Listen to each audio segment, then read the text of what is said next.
This is Anderson Pens, podcast episode 16 for Sunday, September 9th, 2012. This is Brian. This is Lisa. This is the Anderson Pens Radio Network. Welcome. Thank you. Anybody listening for the first time is going to think we're nuts. We are. That's okay.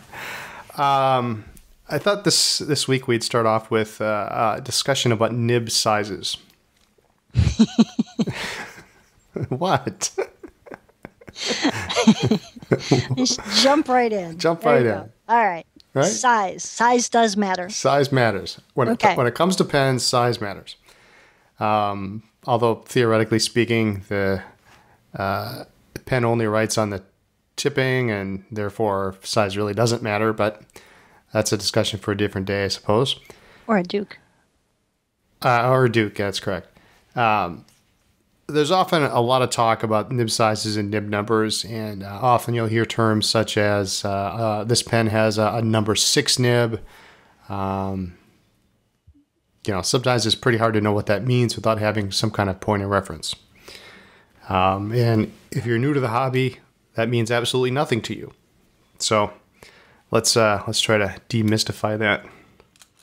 So let's take, for example, some TWSBI pens, since they've been pretty good about labeling the size of their nibs. TWSBI 540, the piston fillers, have a number 5 nib. The Micartas and the VAC 700s, when they came out, the big deal was that they had a larger number 6 nib. So you could see the difference here, that the number 6 in the VAC is clearly larger than the 540 nib.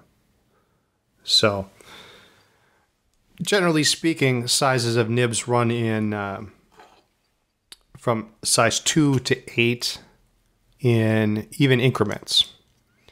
Now, of course, there were size 0 nibs, Mont Blanc and Wall most notably. I'm sure there were others. And there were, of course, number 1 nibs. Waterman had size 3, size 5, and 7, which is actually a quite scarce nib. And there were even size 10, and I believe the Black Giants have a size 12. Vintage pens typically start out with a number 2 nib, and the larger the nib, the more expensive they were at the time, and the more uncommon they are to find today. Excuse me. Most modern pens fall in this 5 to 6 range, which is what the TWSBIs have. Now, all this being said, there really is no standard for how big a particular numbered nib should be. What one company calls a number 6 nib might be smaller or larger than another company's nib. So, same holds true for vintage pens. So let's take a look at a number 8, because everybody wants to know what a number 8 looks like. It's big. It's big. So,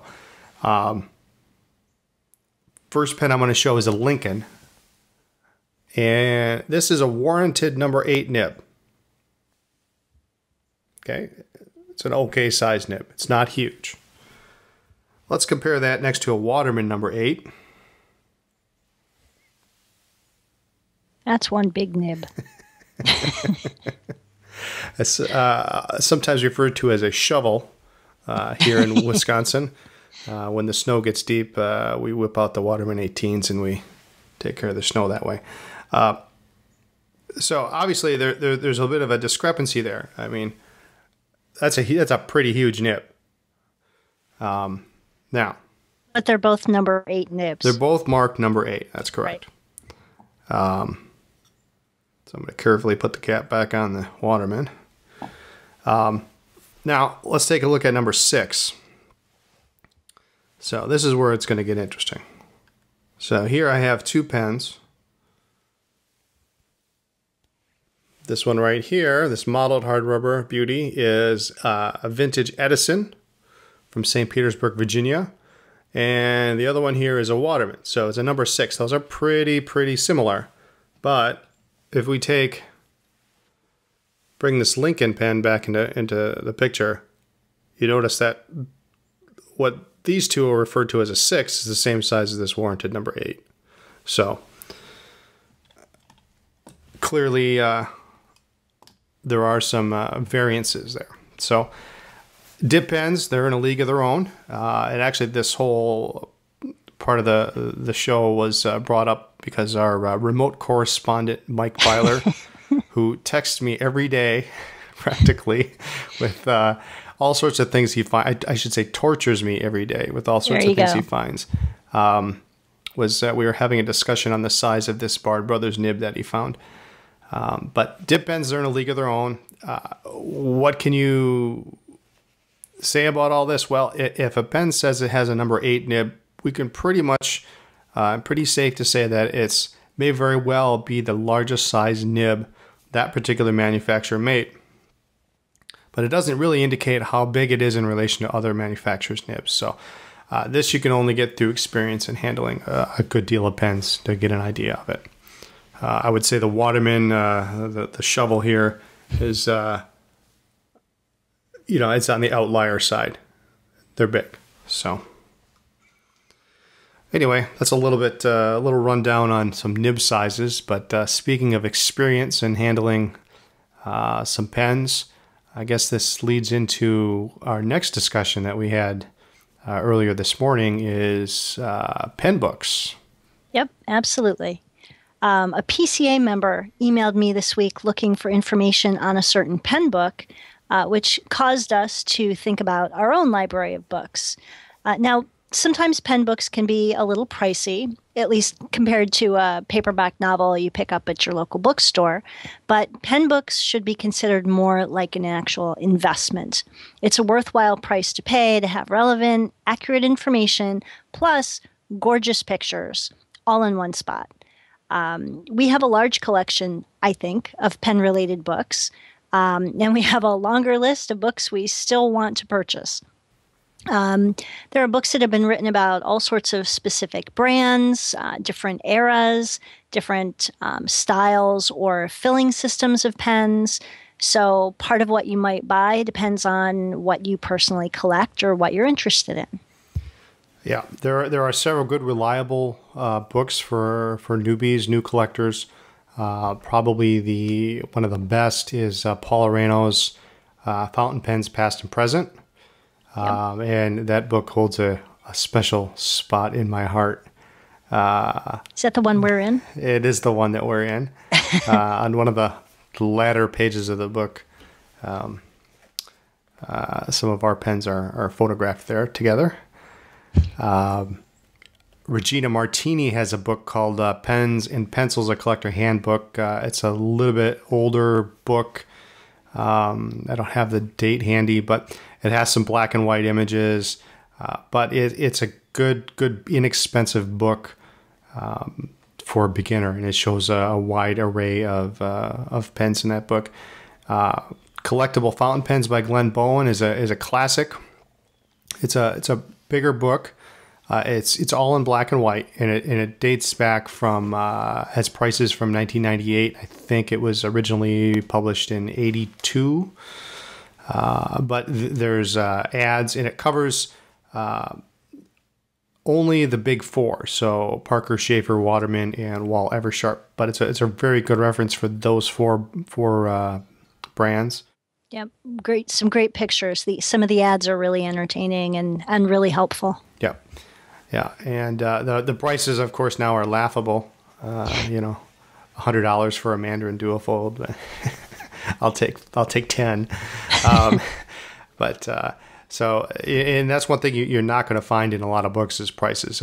Most people don't put prices in books because just for that very reason they do change.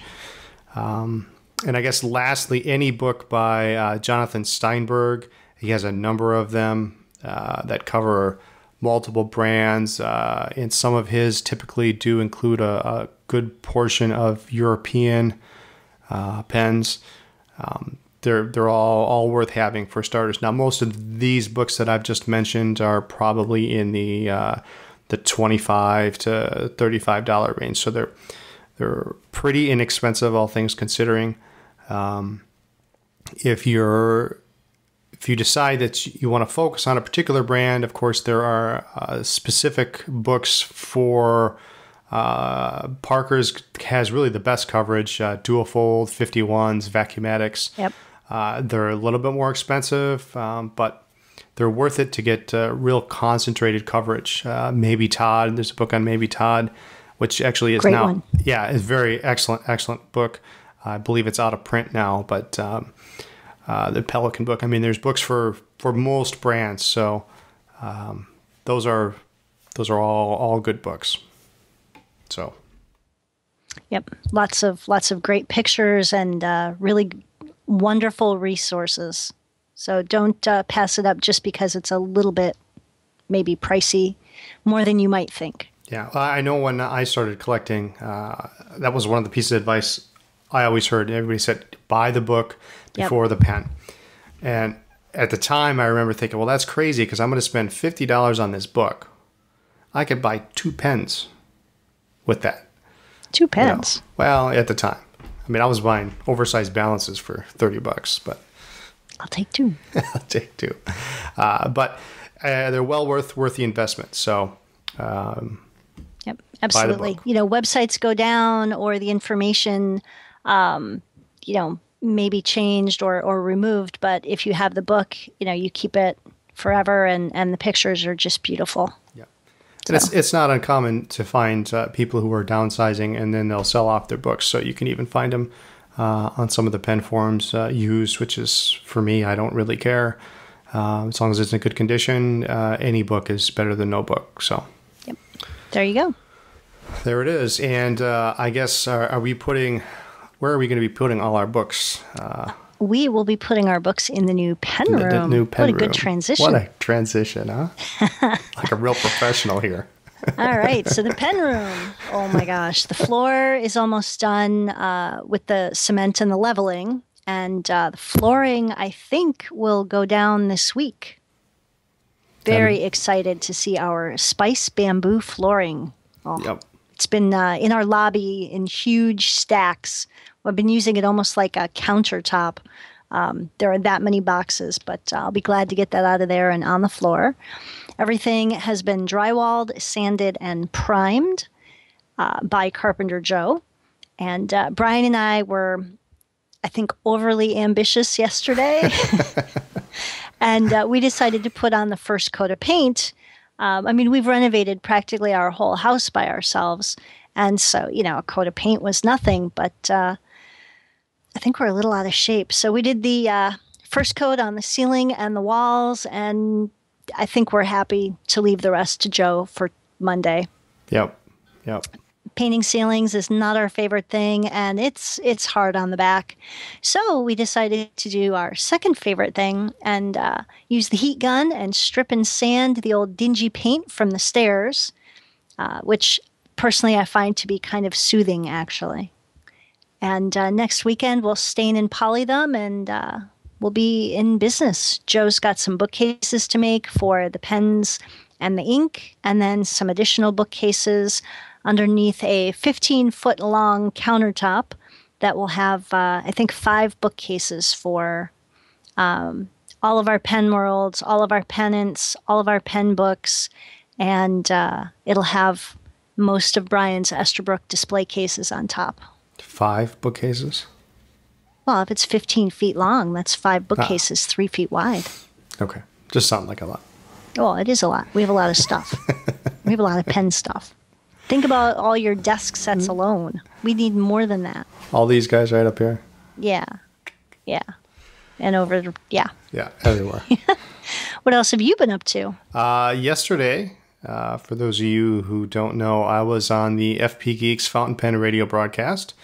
And it was, as always, a very good time. The Geeks, Dan Smith, Eric Schneider, and Stephen Brown, they have now standardized their weekly broadcasts. So for those of you that haven't been able to catch them live or not sure when it is, or because for a while there it was changing every week, they do now go live 8 a.m. Pacific, 10 a.m. Central Time every Saturday morning. And it looks like it's going to be that way now, so that's good. They do have a rotating guest on each week, of which I am one. Brian Gray of Edison Pens and Greg Manuskin are the other two guest hosts. So it's a good time if you can check it out. Other words, they do put the video podcast up on their site as well as the audio version in the iTunes for your convenience. So good show yesterday, and I don't know when the next time I'll be on again, but always fun to chat with those and fun around with those guys. I think it's going to be a couple weeks because it's somebody else's turn next week, and then we're booked for a couple weeks after that. Yeah. So maybe we'll do the post-Detroit show edition or something. There you go. So speaking of being booked. Speaking of booked, yep.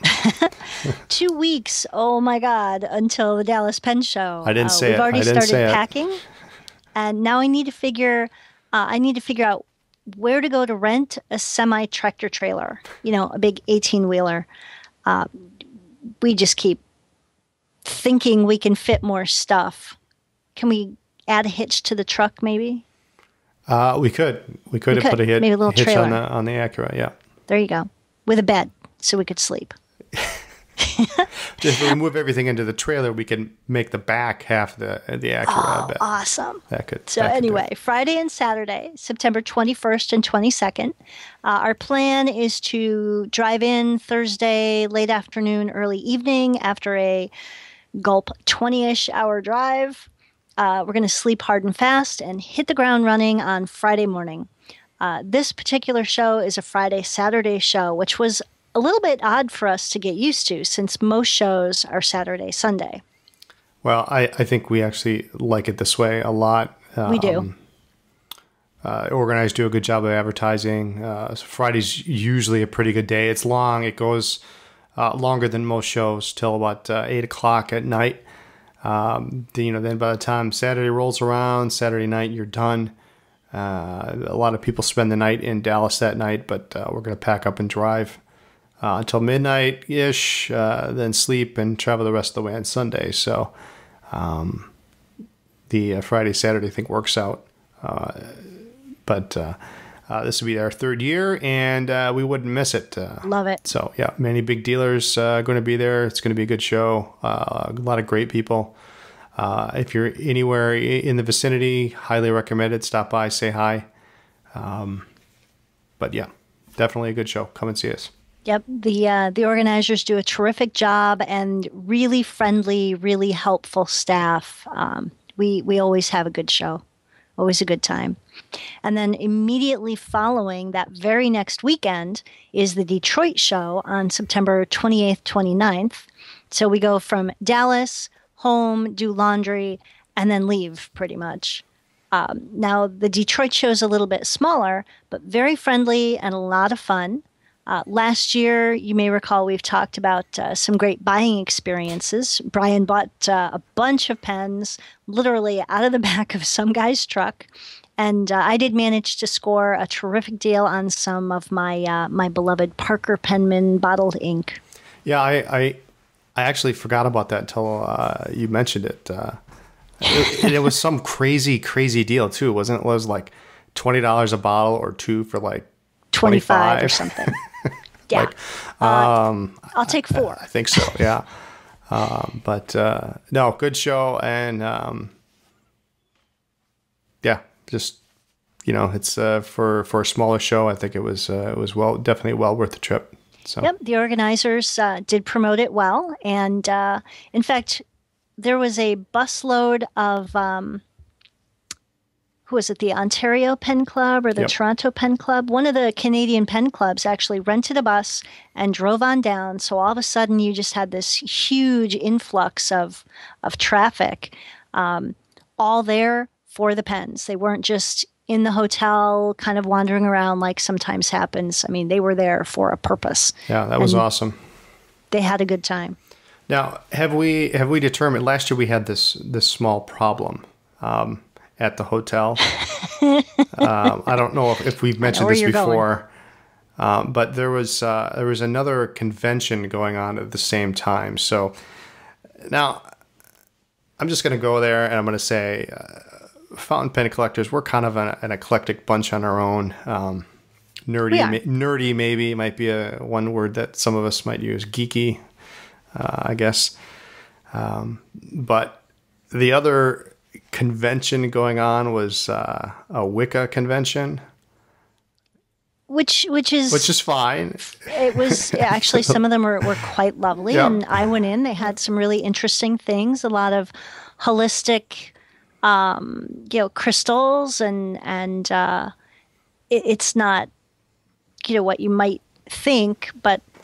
Well, and I didn't have a problem with that. That was fine. It was just that that evening, that Saturday evening, they had a Wicca ball that was more like, I don't know how to even describe it, a rock star concert almost, and it was just loud and obnoxious. And it went on until, we actually called security. It got so bad, people screaming, and I don't know about the rest of you out there in Penland, but "Walk Like an Egyptian" might be a fine song, on the radio when you're in the car, but at 2:30 in the morning, not what I want to have to listen to when I'm trying to sleep after working really hard all weekend. Yep.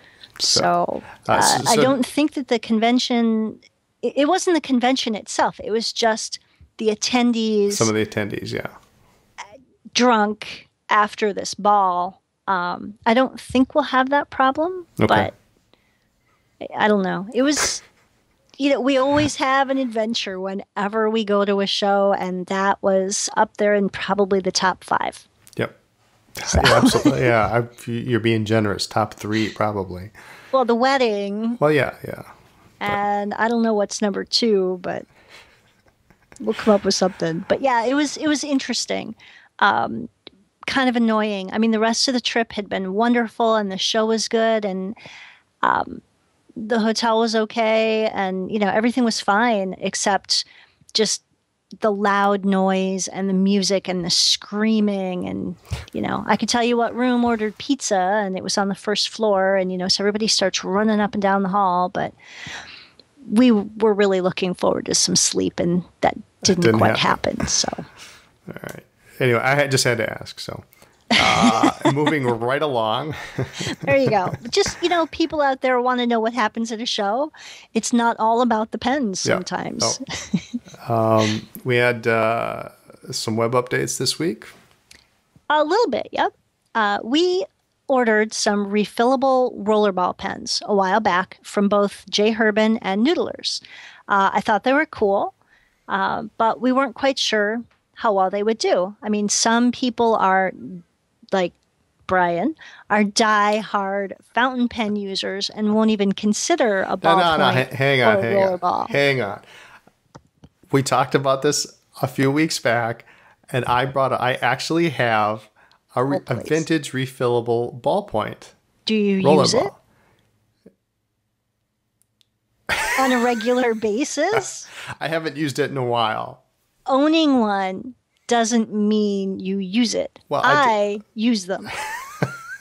So I thought these were cool. You do? It was a good price point, so we bought them. I'm just skipping over anything you're saying there. So we bought them. We were actually surprised at how well they blew off the table in DC and on the web. So we've restocked those, plus the Pelican and J. Herbin cartridges that everybody loves. Yep. And we also found out, actually, thanks to Stephen Brown, FP Geeks, we also found that the Urban rollerball pens accept the Monteverde mini converter. So you can use your favorite bottled ink in them as well if you don't like to use cartridges. So that was kind of an interesting discovery. But with the start of school and our new routine that's been going on around here, the pen room and all that stuff for the next few months, we haven't added too much to the website this week. We should have some more ink samples up, plus some other, maybe some interesting desk sets soon. We'll see about those desk sets. I don't know. We have about 5 boxes of desk sets that we acquired. Or more.